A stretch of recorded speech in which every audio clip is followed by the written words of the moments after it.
Bonjour à tous, rebonjour pour certains.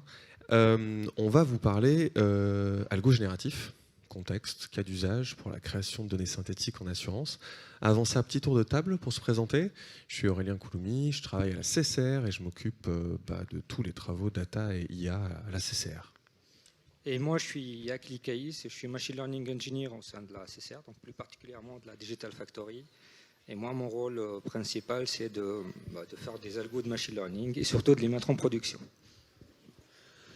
Bonjour à toutes et à tous, Adrien Colvez du cabinet de conseil Cyber. Donc j'interviens auprès de l'équipe d'Aurélien, la Digital Factory et la CCR en qualité de product manager, product owner sur une diversité de projets qu'on mène en interne. Merci Adrien, let's go. Donc on va parler d'algorithmes génératifs. Avant ça, on va raconter quelques banalités. Les banalités, la première, c'est forcément ce sujet nécessaire de la data en assurance. On le voit de toute façon depuis 10 ans avec ces sujets qui commencent à plus qu'émerger autour de l'AI. La data, c'est le driver central. Sans data, vous ne ferez pas d'AI, vous ne ferez d'ailleurs pas grand-chose en assurance.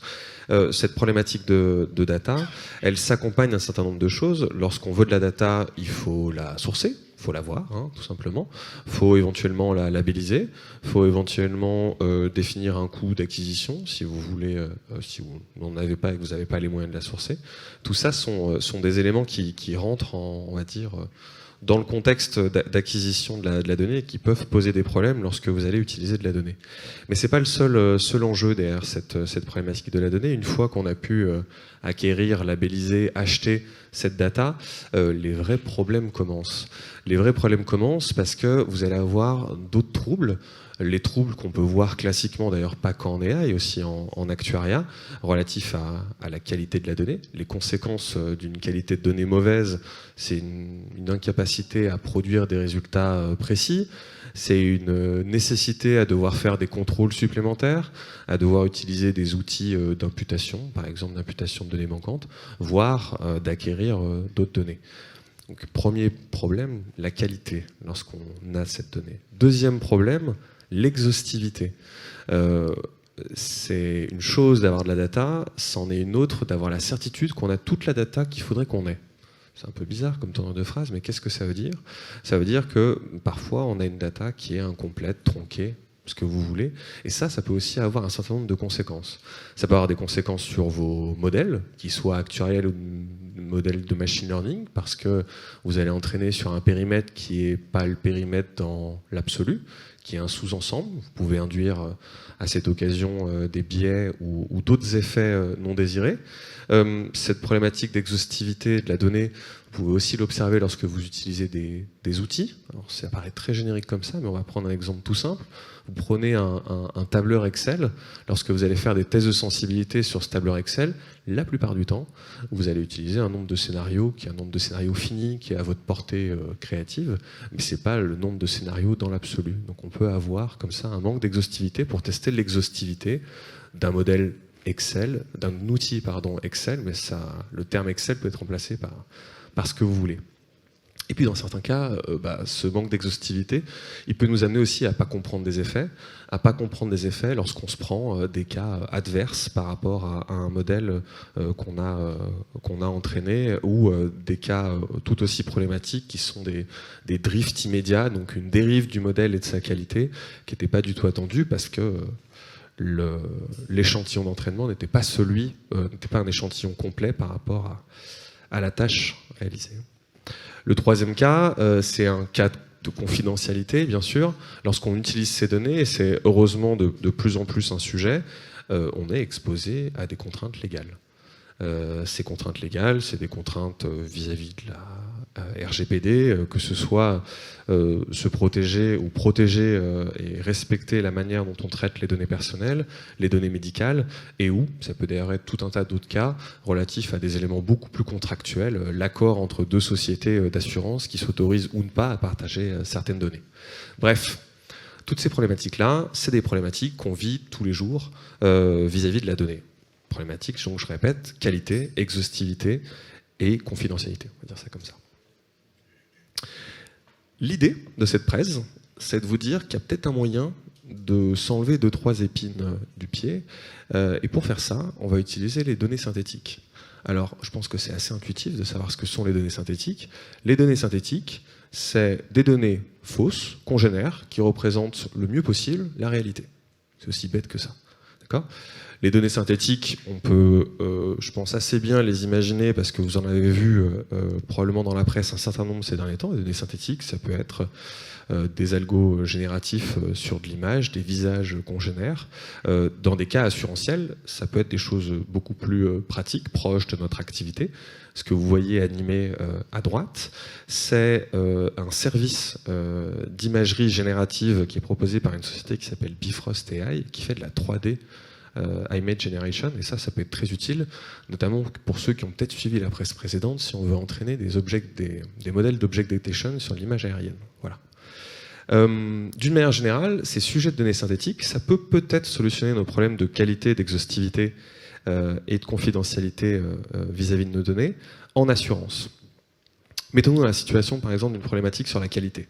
Sur la qualité, le constat qu'on a classiquement, c'est j'ai pas assez de données dans mon dataset, j'ai des données manquantes dans mon dataset, j'ai des trous qui sont induits par les effets du SI un peu naturel, j'ai des données qui sont incohérentes, j'ai un contrôle de qualité qui est non suffisant et qui impacte ma création de loi comportementale, ma tarification technique, mon calcul de provision, bref, je pense que vous l'avez tous vécu, ce travail de gestion de la qualité. Dans ce cas précis, on peut imaginer que les données synthétiques peuvent nous servir de data imputer. On va pouvoir faire de la data imputation avec de la donnée synthétique pour essayer un petit peu de contrebalancer ces problématiques que je viens d'évoquer. Sur le deuxième levier, l'exhaustivité, on est tous contraints aussi à des situations en assurance dans lesquelles on a un budget limité pour annoter, on n'a pas assez de données vis-à-vis d'un risque émergent comme par exemple le risque cyber, ou pas assez d'éléments ou pas assez, je ne sais pas si le terme c'est de créativité, pas assez de profondeur pour pouvoir proposer des stress tests par exemple relatifs à une modélisation du capital ou à une analyse d'optimisation d'un portefeuille d'actifs. On peut aussi vouloir essayer de générer des données pour avoir des scénarios un peu extrêmes dans le cas de modélisation CatNat. Il y a aussi un sujet de fraude. On peut essayer de générer des cas de fraude à partir de données synthétiques, ou du moins on voudrait en générer. Et donc là aussi, les données synthétiques sont d'intérêt, et on va vous le démontrer sous l'angle d'une approche, on va dire, d'augmentation de données. Troisième point sur lequel je ne m'attarde pas trop, puisqu'on n'en parlera pas dans cette presse, ou du moins on ne fera pas d'application, c'est la confidentialité. Vous imaginez bien, lorsqu'on partage de la donnée entre différentes directions, il y a ce sujet de comment est-ce qu'on peut gérer la confidentialité relative aux données médicales, relative aux données personnelles, relative à l'adresse de certaines polices, des problématiques relatives à certaines activités cloud. Est-ce que les clouders qu'on utilise sont certifiés HDS? Est-ce que les tiers parties respectent bien ce qui devrait être respecté d'un point de vue RGPD, que ce soit nos courtiers, nos clients ou d'autres acteurs? Et là, sous cet angle-là, la donnée synthétique vient en apport un peu sous l'angle de l'anonymisation de la donnée. Ce qu'on va voir dans la suite, c'est d'abord comment on construit des données synthétiques. Donc on va un petit peu rentrer dans le dur. Et puis dans une troisième partie, on abordera deux cas d'usage. Un premier cas d'usage sur la data quality, comment on fait de la data imputation avec des données synthétiques pour améliorer la qualité des données. Et un deuxième cas d'usage, comment on utilise la synthetic data pour faire une forme d'augmentation de données pour permettre à nos modèles de mieux comprendre ce qui se passe, d'améliorer leurs connaissances. Donc la question qui se pose maintenant, c'est de savoir comment générer ces fameuses données synthétiques en vue de répondre aux problèmes sur la data qu'Aurélien vient de nous présenter, donc qualité, exhaustivité et privacy. Le point essentiel à toujours garder en tête, c'est que ces données générées artificiellement, elles doivent impérativement conserver les mêmes données statistiques et structurelles que les données réelles qu'elles sont censées venir augmenter et mimiquer. Pour répondre à cet enjeu, il y a deux grandes familles d'approches qui existent. Une approche par simulation, une approche par sampling. L'approche par simulation, je ne vais pas m'étendre dessus, hein, ça consiste à utiliser des modèles ou des process existants pour générer de nouvelles données, et ce sans avoir besoin d'avoir recours à des données réelles. Ce sont surtout les approches par sampling auxquelles on s'est intéressé. Elles consistent à entraîner un modèle. Alors, modèle statistique ou machine learning, il y a vraiment toute une variété d'approches que je vais vous présenter dans la suite. Donc entraîner un modèle en vue d'obtenir une distribution approximative ayant pu générer des données réelles sur lesquelles on a entraîné notre modèle. Et à partir de cette distribution ainsi obtenue, il ne nous reste plus qu'à échantillonner des nouveaux points, des nouvelles valeurs, d'où le nom de cette famille d'approches par sampling. L'intérêt de cette approche, c'est qu'elle peut s'appliquer à tout type de données. Des données tabulaires, comme par exemple des tables Excel, des données de type image, comme dans ce que tu as présenté Aurélien, c'est assez à la mode, on l'utilise beaucoup en ce moment, mais aussi des séries temporelles ou des fragments de langage. Les applications sont vraiment très variées. Donc, comme je vous le disais, cette grande famille d'approches par sampling, en fait, au sein de cette famille, il y a toute une variété de méthodes. Il y a d'abord des méthodes statistiques. Alors on les a explorées, hein, le détail de nos travaux est disponible en annexe de la présentation. Il y a par exemple la possibilité de mettre en œuvre des copules gaussiennes pour isoler les dépendances et les corrélations entre variables dans une distribution multivariée. Ou bien on peut avoir recours à des réseaux bayésiens qui vont chercher à fitter une loi de probabilité multivariée sur des données réelles grâce à des graphes de dépendance. Nous, c'est surtout les méthodes basées sur les réseaux de neurones génératifs qui nous ont intéressés et qu'on a vraiment creusé.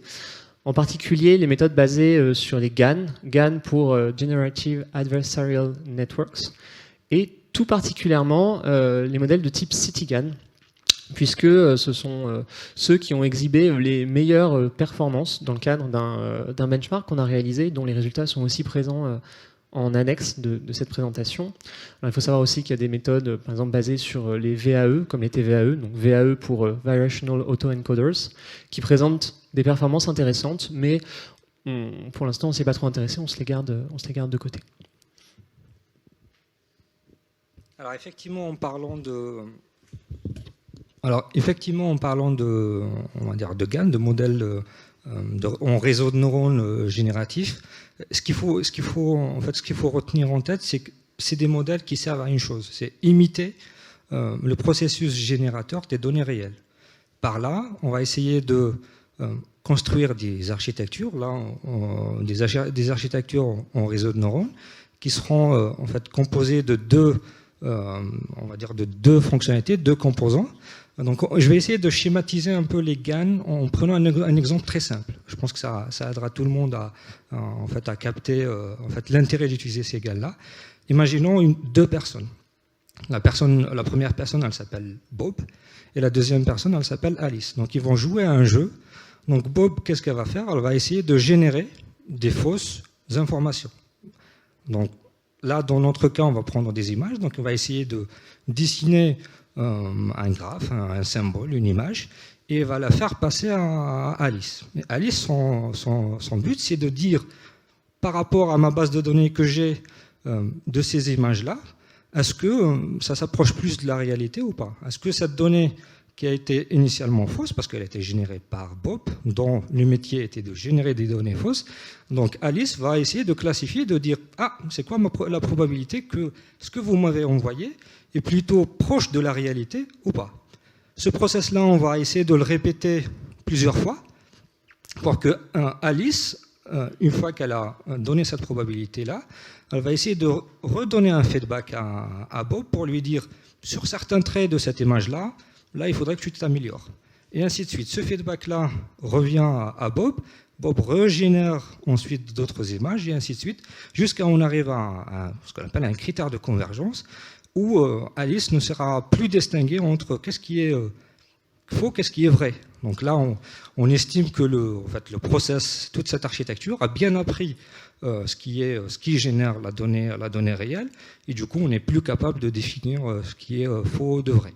Donc on a à la fois des données fausses qui imitent parfaitement les données réelles, tout en sachant que ça a été créé par un processus qui s'appelle les GAN. Alors, très concrètement, si on passe au slide suivant, qu'est-ce que ça signifie, on va dire, d'une manière un peu plus pratique? On va prendre la personne Bob, on va l'appeler générateur. Donc c'est ce qu'on appelle premier composant générateur. Et Alice va jouer le discriminateur va jouer le rôle de Alice. Donc lui, il va classifier. Et il y a pas mal d'applications qui ont été réalisées, notamment sur la génération d'images. Je pense que de loin ou de près, vous avez pratiquement vu sur Internet ce genre de jeu de données. On fait une sorte de deepfake où on génère des images en se basant sur des personnages très connus, mais en réalité c'est des personnages qu'on a générés qui n'existent pas dans la vraie vie, mais à l'œil nu on a du mal à savoir est-ce que ça existe ou pas.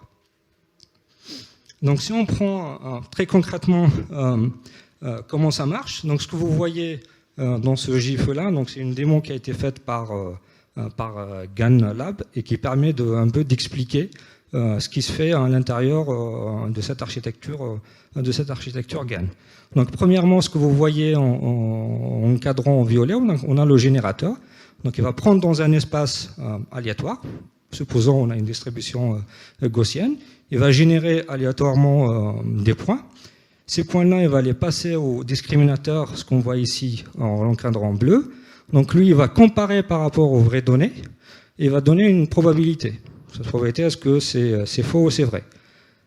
Il va refaire le feedback, toujours imaginer le scénario de Bob et Alice. Il va donner ce feedback-là sous forme de gradient. C'est ce qu'on appelle le processus de backpropagation. Donc il va revenir cette information-là au générateur et ainsi de suite. Donc ce que vous voyez plutôt à droite dans ce graphe-là, on voit qu'au départ, on avait des données qui étaient simulées, on va dire, d'une manière un peu plus anarchique. Et à chaque fois qu'on itère à travers les époques dans notre réseau, les données vont plutôt se fitter à un autre jeu de données réel, jusqu'à ce qu'on arrive où les points rouges et les points verts sont plutôt vraiment dans le même espace.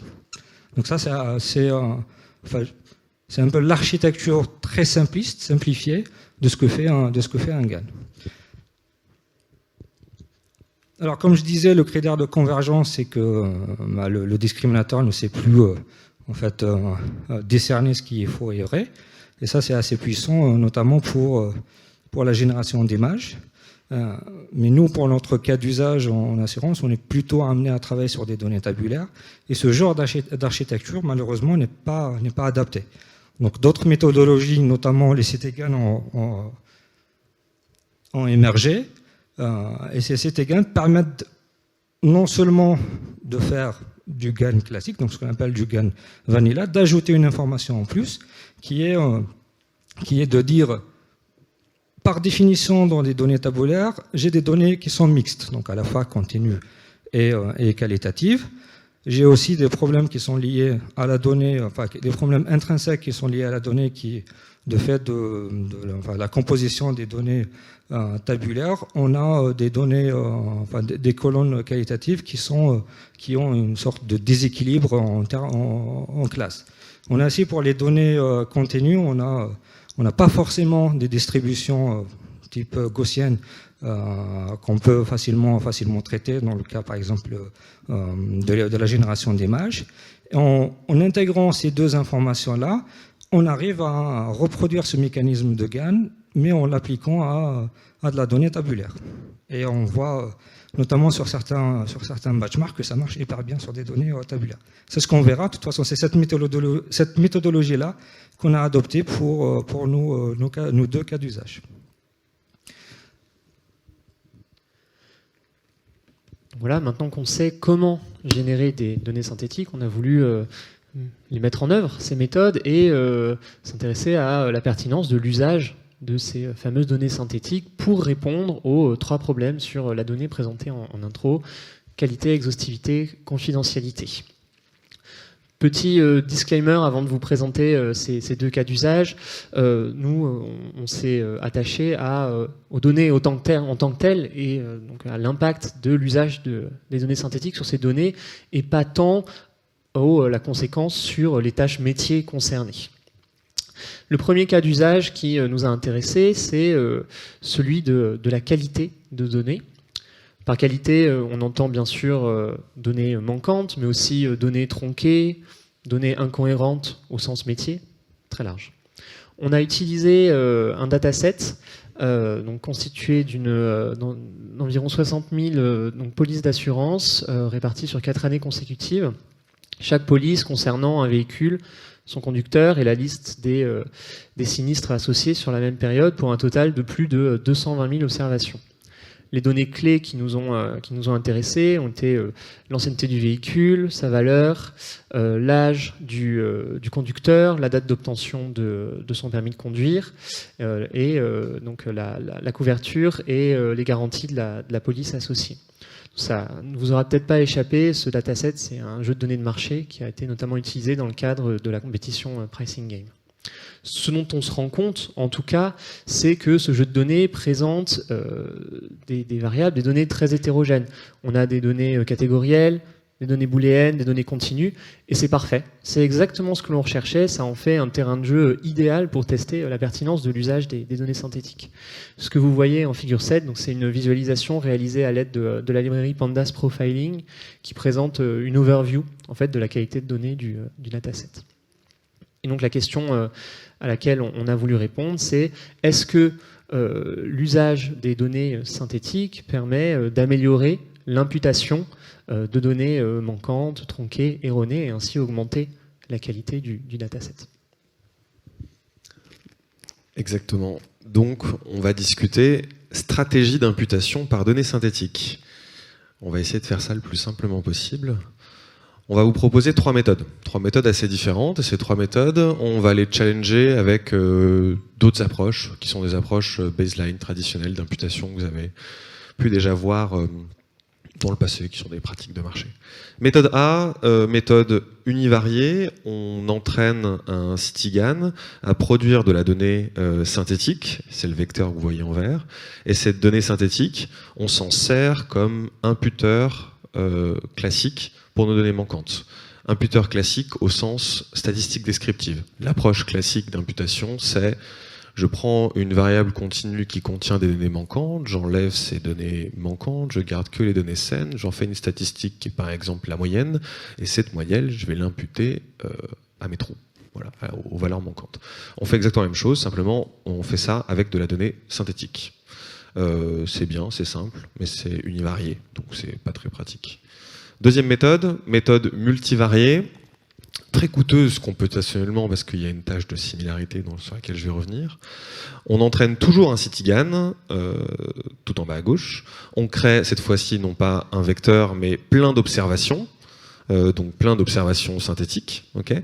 Ces observations synthétiques, on va en quelque sorte les comparer à nos observations qui ont des données manquantes, par approche de similarité, type cosine, okay, et on va shortlister un certain nombre de ces données synthétiques qui ressemblent à nos observations qui ont des données manquantes, et on va se servir de ça pour imputer les données manquantes, par la proximité et la similitude.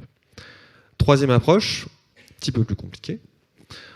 On prend toujours des CityGAN, on régénère toujours notre jeu d'observation de données synthétiques, mais sauf que cette fois-ci, on va ajouter ce jeu de données synthétiques à notre jeu de données pas de très bonne qualité. On va donc avoir un énorme dataset qui contient des données pas de très bonne qualité et des données synthétiques. Et là, on va appliquer une approche qui est une autre approche de marché, qui est une approche type Miss Forest. C'est sensiblement une approche random forest qui, par machine learning, impute les données manquantes. Vous verrez pourquoi on fait ça, si c'est un intérêt ou pas un intérêt. Et à partir de cette approche Miss Forest qui a été entraînée sur les données synthétiques et les données observées qui ont potentiellement des trous, on en déduit nos données saines par imputation par Miss Forest. Donc voilà les 3 méthodes. Et ces 3 méthodes, on s'est efforcé de les appliquer sur notre dataset.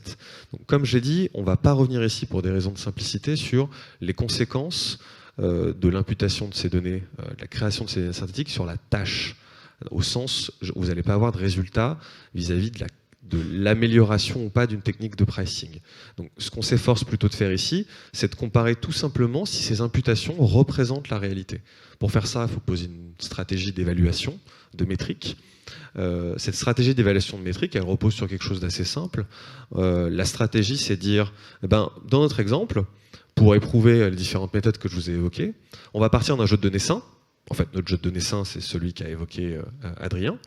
On va sciemment injecter des trouer notre dataset de manière aléatoire, pour bien respecter un certain nombre de propriétés mathématiques, et on va y appliquer nos différentes méthodes ABC, en plus des baselines, et puis essayer de comparer ce que nous donnent ces méthodes à la réalité, à l'observer, c'est-à-dire ce qu'on avait à la base. Et à travers ça, produire des métriques, on va dire classiques, RMSE, accuracy, fonction des variables catégorielles ou continues qui sont imputées.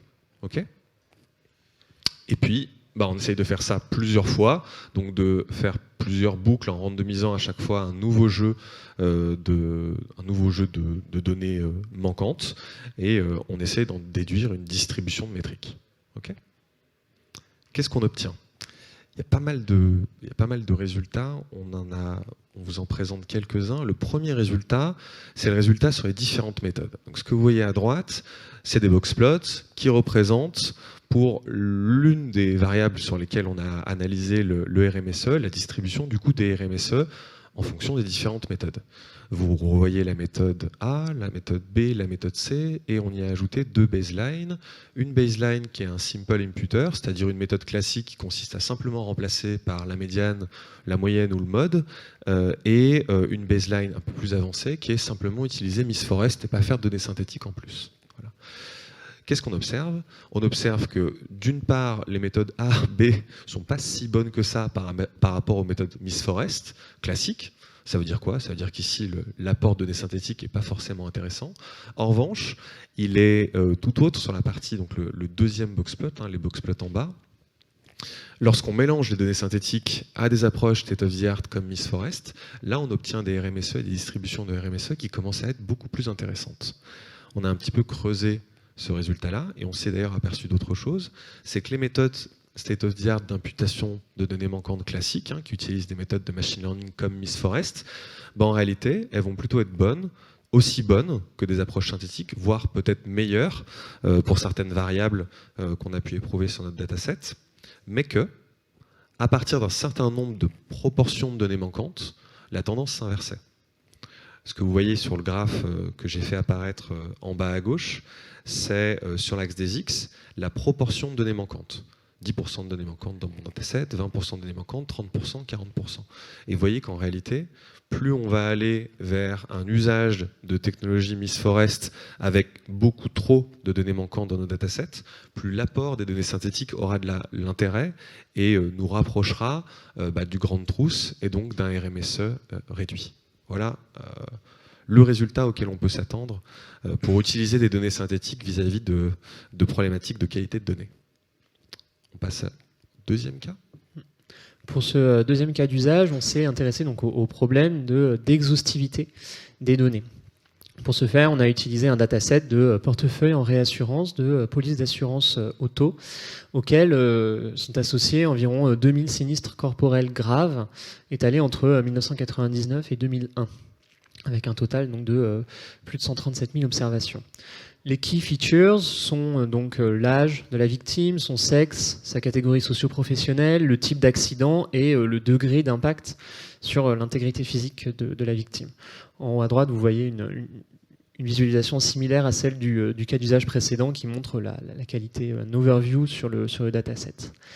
Et donc la question à laquelle on a voulu répondre, la suivante, c'est dans quelle mesure l'usage des données synthétiques permet d'améliorer la connaissance des modèles, notamment sur des scénarios non disponibles, a priori hors du champ des possibles envisagés pour le modèle et pour son entraînement. Et on parle d'amélioration de la connaissance parce qu'on part d'un constat qui est très simple. C'est-à-dire qu'un modèle de machine learning, par définition, est entraîné uniquement sur des données qu'on lui donne. C'est-à-dire qu'un algorithme ne va pas apprendre des choses sur des observations qu'il n'a jamais vues. Donc, fort de ce constat, on s'était dit, est-ce que c'est possible d'utiliser la génération de ces données synthétiques pour aller chercher ces coins morts, c'est en fait cette connaissance-là que par définition on n'a pas, parce que soit, comme disait Aurélien au départ, soit par créativité, soit par plein de choses, ça peut être réglementaire, que on n'est pas amené à aller chercher des scénarios que par définition on ne les a pas dans notre portefeuille. Alors on va bénéficier d'une autre technologie qui s'appelle les BNN, les réseaux de neurones bayésiens, qui sont là pour nous aider à mettre en place une mesure d'incertitude. C'est-à-dire que pour améliorer la connaissance de mon modèle, j'ai besoin d'un proxy. Et ce qu'on va utiliser ici, c'est cette notion d'incertitude pour savoir, sur certaines régions, sur certaines observations, mon modèle est plutôt certain ou incertain. Donc en se basant sur cette métrique, donc juste pour rappel, les réseaux de neurones bayésiens, il faut imaginer un réseau de neurones classique. Par contre, à la place de chercher à optimiser donc des poids qui sont des réels, on va plutôt chercher à définir quelles sont les distributions qui régissent l'ensemble de mes couches. Et à la fin, on aura une sorte de distribution distribution des prédictions qui va servir pour définir cette notion d'incertitude. Donc ça, c'est juste en aparté pour rappeler un peu ce que sont les réseaux de neurones bayésiens. Ces réseaux de neurones bayésiens, on les a extensivement utilisés lors des travaux à la Digital Factory, notamment, vous avez vu la présentation pour ceux qui étaient là juste avant sur la prédiction du taux d'humidité. Donc, on s'est servi de cette connaissance de ces BNL-là pour pouvoir dire mon modèle, non seulement sur les données qu'il connaît, quelle est l'incertitude que je peux avoir, mais aussi est-ce que je peux extrapoler cette incertitude sur des scénarios qu'il n'a jamais vus. Donc c'est là où on va effectivement s'en servir des méthodes comme les CTGAN pour aller générer cette donnée-là. Très concrètement, ce que ça signifie, si on est dans on va dire en 2D, donc par exemple, en l'axe des X, on a une feature X, et en l'axe des Y, par exemple, on a l'âge des assurés. Si on revient au portefeuille qu'on a, qui est les sinistres corporels graves, une des deux caractéristiques, features qu'on a, c'est quel est le taux d'handicap et aussi quel est l'âge de mon assuré. Ce qu'on a observé, c'est que dans notre jeu de données, on a énormément de scénarios. Donc tout ce que vous voyez coloré, c'est-à-dire que c'est de l'information qu'on a, et elle est nuancée par rapport à l'incertitude qu'on a pu calculer en utilisant les BNN. Par contre, ce qui est, on va dire, dangereux d'un point de vue généralisation et aussi mettre un modèle en production, c'est toutes les régions noires où on ne sait pas comment mon modèle va réagir. Donc ça, c'est ce qu'on appelle en fait des scénarios adverses, où on va chercher à injecter de la donnée dans ces régions noires et de voir quel est le comportement de mon modèle. Alors pour faire ça, on a défini tout un process d'évaluation pour savoir, ok, je vais utiliser des CTGAN, mais comment je vais les évaluer en vrai. Donc ce qu'on a imaginé, c'est on prend un jeu de données, pareil, on va injecter des valeurs manquantes. Donc les valeurs manquantes là, c'est ce que vous voyez donc là en région en noir. Ce qu'on va faire, c'est on va utiliser le CTGAN qui a été entraîné pour injecter de la donnée dans ces régions et ensuite faire appel au BNN pour calculer une incertitude sur ces régions-là. Et le but derrière, c'est de trouver une métrique qui permet de donner ce proxy-là pour dire est-ce que j'ai amélioré mon modèle, qu'est-ce que ça me donne comme information en plus. Et on a appliqué ça à notre jeu de données. Donc là, je rappelle juste les features qu'on a utilisées. Tout ce que vous voyez en noir, c'est des valeurs manquantes qu'on a injectées. Ensuite, on a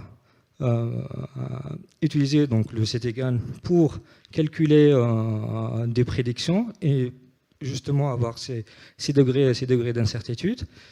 On l'a fait sur plusieurs features et ce qu'on a constaté qui était assez intéressant, c'est que si on prend la distribution en fait, de toutes ces incertitudes-là et on va les représenter sous forme de distribution, ce qu'on a remarqué, c'est que la distribution des données synthétiques était souvent inférieure à la distribution des incertitudes sur les données réelles. En mots simples, Ça veut dire quoi? Ça veut dire que si mon modèle, si mes données comportent des régions noires, je suis capable de donner un formaliste qui est j'ai un lower bound, donc j'ai une métrique qui me dit en augmentant la donnée, en utilisant les CT-GAN, je m'assure d'avoir une incertitude minimale. C'est-à-dire que dans la vraie vie, je dois m'attendre à plus que ça. Donc si ce degré d'incertitude minimale qu'on voit ici, en rouge, c'est la moyenne de ma distribution sur les données synthétiques, bleu sur les données réelles. Si cette moyenne d'incertitude elle est assez forte, donc là, ça veut dire qu'en vrai, en production, en termes de généralisation, il y a des doutes et mon modèle ne sait pas agir dans la vraie vie où on aura des scénarios qui sont assez adverses. Donc ça, c'est le constat qu'on a pu réaliser. Certainement, il y a d'autres aspects qu'il faut traiter, mais comme on était en mode exploratoire, donc c'est un des résultats qu'on estime intéressant et on voulait vous le présenter. Donc, à la lumière de ces cas d'usage qu'on a explorés au sein de la Digital Factory, mais on est en mesure de tirer des premières conclusions quant à la pertinence de l'usage des données synthétiques pour répondre aux problèmes sur la donnée, notamment qualité et exhaustivité, et tout particulièrement dans le cadre de cas d'usage assurantiels, comme on vous l'a présenté. Sur le sujet de la qualité, on se rend compte donc, que les données synthétiques sont une bonne méthode d'imputation de données, en plus bien sûr des méthodes classiques. Et sur le sujet de l'exhaustivité, les données synthétiques sont une bonne approche pour améliorer la connaissance d'un modèle et backtester son scope sur des scénarios hors du champ des possibles ou des scénarios adverses. Et donc pour terminer, le reste à faire, les futures perspectives, vous l'avez vu dans les familles de modèles génératifs qu'on a pu vous présenter. Il y en avait un autre qui a attiré notre attention, et c'est la prochaine to-do list qu'on a de notre côté, c'est les variational auto-encodeurs. L'autre aspect qui est assez intéressant et qu'on n'a pas eu l'occasion d'éprouver, et s'il y en a qui se sentent d'ailleurs dans l'assemblée de vouloir l'éprouver avec nous, n'hésitez pas à nous contacter, c'est la possibilité d'appliquer la deuxième partie sur l'exhaustivité de la connaissance d'un modèle, non pas à un modèle, mais à un outil. C'est-à-dire utiliser les données synthétiques pour éprouver, challenger des outils qui soient Excel ou d'autres natures informatiques qu'on peut avoir l'habitude de traiter en assurance. Donc ça peut être, je vais reprendre l'exemple d'Excel, mais backtester, faire des tests de sensi avec de la donnée synthétique sur du calcul de best estimate en Solva 2, réaliser la même chose pour du provisionnement non-vie, et j'en passe. Ce sujet, on l'a traité sous l'axe des données tabulaires, des données plutôt quantitatives, comme vous avez pu le voir. La réalité, c'est qu'il y a beaucoup d'autres natures de données qu'on va pouvoir synthétiser. Je vous en affiche 3 à l'écran, qui sont d'autres cas assurantiels et qui font appel à de la donnée de géoloc, à des adresses ou à des noms, et ou à de la donnée textuelle. La première figure tout en haut, la figure 17, c'est un cas d'usage qui est présenté par le service Mostly AI, qui consiste en fait à utiliser les données synthétiques, cette fois-ci dans un cadre de confidentialité. Ils sont dans une situation, dans l'exemple, dans le use case qu'ils présentent, de mise à disposition de data, qui sont des data géolocalisées et qui doivent anonymiser pour des raisons réglementaires. Et donc, le passage de gauche à droite représente en fait la régénération via Synthetic Data, de la géolocalisation et de la qualification des données pour une tarification habitation, si ma mémoire est bonne.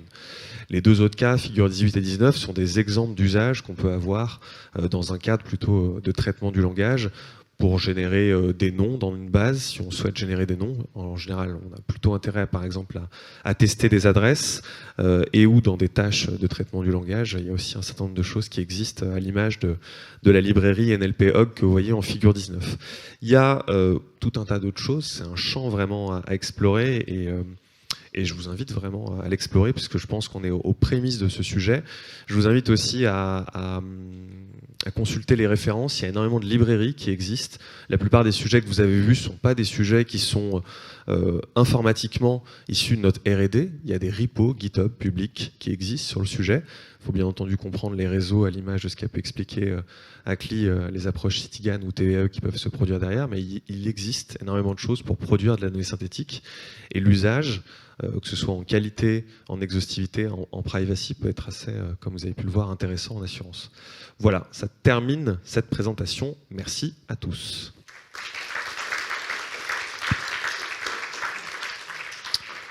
Et on se tient à dispo si vous avez des questions ou si vous devez prendre le TGV pour rentrer chez vous. Quelques questions peut-être? Je ne sais pas s'il nous reste du temps.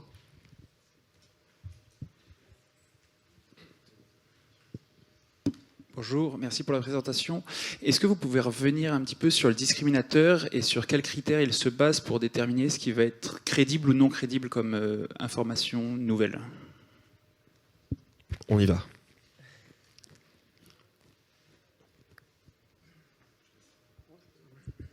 Alors, ce qui fait le discriminateur, ce qui est un peu logique, c'est qu'il compare par rapport à ce qui est la vraie donnée. Donc là, ce que vous voyez dans les real samples, donc il va comparer, donc il va faire des distances, il va voir cette distance-là, il va essayer de l'optimiser à travers la connaissance qu'il peut avoir en faisant de l'itération. Donc c'est tout simplement, il va comparer les distances entre les points donc quantitatifs, donc là parce qu'on parle de réseaux de neurones qui ont été générés par le générateur, et aussi les points qui sont de la vraie donnée.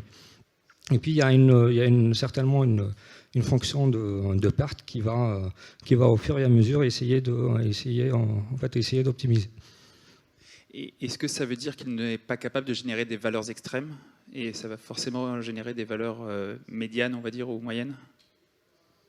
Alors c'est une très bonne question. On ne s'est pas attardé sur le fait est-ce qu'on peut avoir des valeurs extrêmes. Mais effectivement, c'est une très bonne question. Il s'avère que selon, on va dire, l'état de l'art aujourd'hui, il se comporte super bien on va dire au outlier. Il faudrait peut-être revoir un peu le papier qui date de 2014 et les CTGAN de 2019. Donc c'est assez récent. Et forcément, il y aura certainement des brèches à combler au fur et à mesure. Mais effectivement, c'est une question qu'on ne s'est pas posée parce qu'on était plutôt dans l'aspect de pas faire de la R&D pour comprendre ce que c'est qu'un CTGAN, mais plutôt utiliser l'état de l'art en termes de méthodologie pour l'appliquer à nos cas d'usage.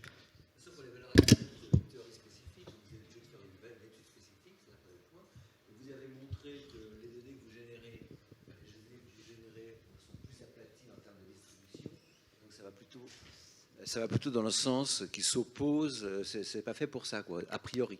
Je me permets de confirmer. C'est tout à fait pas fait pour ça. Hein, c'est pas fait pour ça.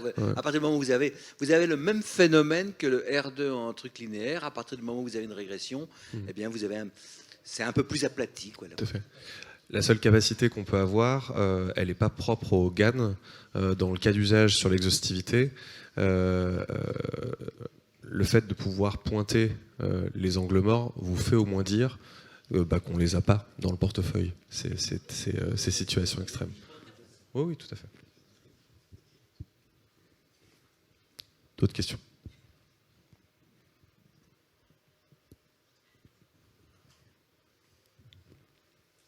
Pas d'autres questions. Merci à tous, on reste à disposition si jamais...